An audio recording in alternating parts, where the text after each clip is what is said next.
Halo semua, kali ini gua lagi pengen cerita nih beberapa plus dan minus kalau misalnya kita ngekos bareng temen ya.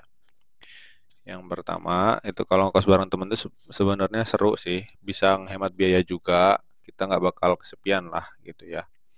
Tapi ada beberapa minusnya yang menurut gue itu juga perlu dipertimbangkan biar nanti ketika ngekos itu sama teman malah kita jadinya nggak temenan lagi karena ada konflik segala macam.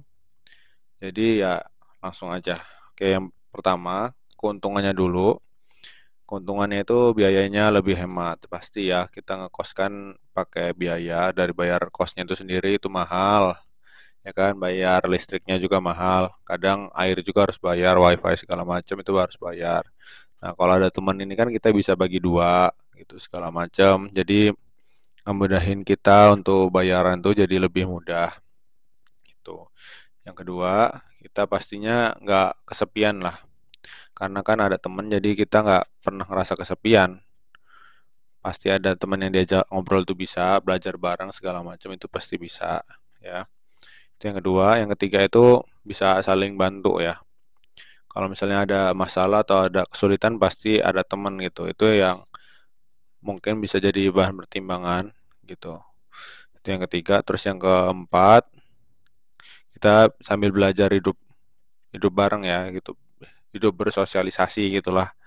Kos bareng teman kan kesempatan yang bagus untuk belajar beradaptasi. Jadi memang karena setiap orang itu punya sifat yang unik, jadi kita kalau kos bareng kan kita bisa ngenalin orang gitu, bisa belajar cara apa ya, cara menghadapi orang lain lah gitu.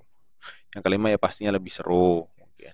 Lebih seru kalau misalnya kita itu pengen main kan ada temennya gitu segala macam. Jadi nggak pernah kesepian lah gitu. Nah itu plusnya tadi keuntungannya. Terus kalau kerugiannya atau minusnya itu nomor satu, yang pertama itu konflik ya. Ini rawan konflik sih menurut gua karena memang kalau kita ngekos itu beda sama kita temenan biasa. Misalnya kalau temenan biasa mungkin kita banyak hal-hal yang nggak tahu. Cuman kalau konflik kan, kalau kita ngekos bareng kan kadang eh, kita nggak cocok sama kebiasaan dia ataupun apa kita beda pendapat atau bahkan kadang bayarnya itu dia suka telat jadi kita harus nombokin juga gitu kan.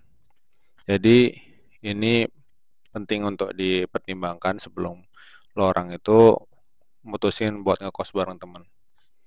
Yang kedua itu kita kehilangan privasi.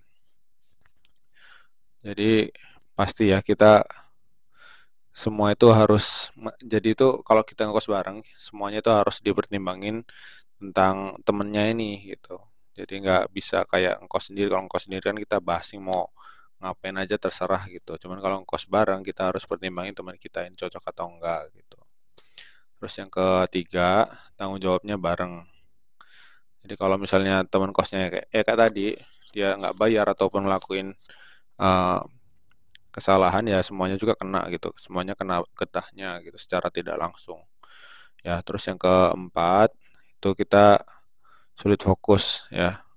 Apalagi kalau teman kos yang sekamar itu sering ngajakin teman-temannya gitu. Kalau kita sebagai orang yang nggak terlalu suka rame-rame itu pasti nggak cocok lah ya. Kalau teman itu buat teman terus itu kan bingung juga. Nah, habis itu gue mau ceritain juga tips kosnya biar lancar nih, biar lancar. Yang pertama itu kita buat kesepakatan aja. Jadi setiap awal itu udah buat kesepakatan, buat pembagian tugas ya mungkin bersih-bersih mungkin kan. Kadang ini bersih-bersih juga harus dibagi tugasnya. Terus jam istirahat, terus habis itu kayak bayaran harus harus tanggal berapa gitu harus ada. Terus ngisi token itu kayak mana gitu harus diomongin dulu di awal gitu. Terus yang kedua saling menghargai. Nah ini apa namanya toleransi lah ya. Kalau kita terlalu saklek sama pendapat kita pasti susah sih untuk kumpul atau ngkos bareng ini susah. Jadi sering bertabrakan sama kebiasaan kita kan biasanya di rumah kan beda-beda. Jadi kalau misalnya kita kumpulin di kosan gitu, terus kita yang saklek sama diri kita sendiri itu bakalan susah sih.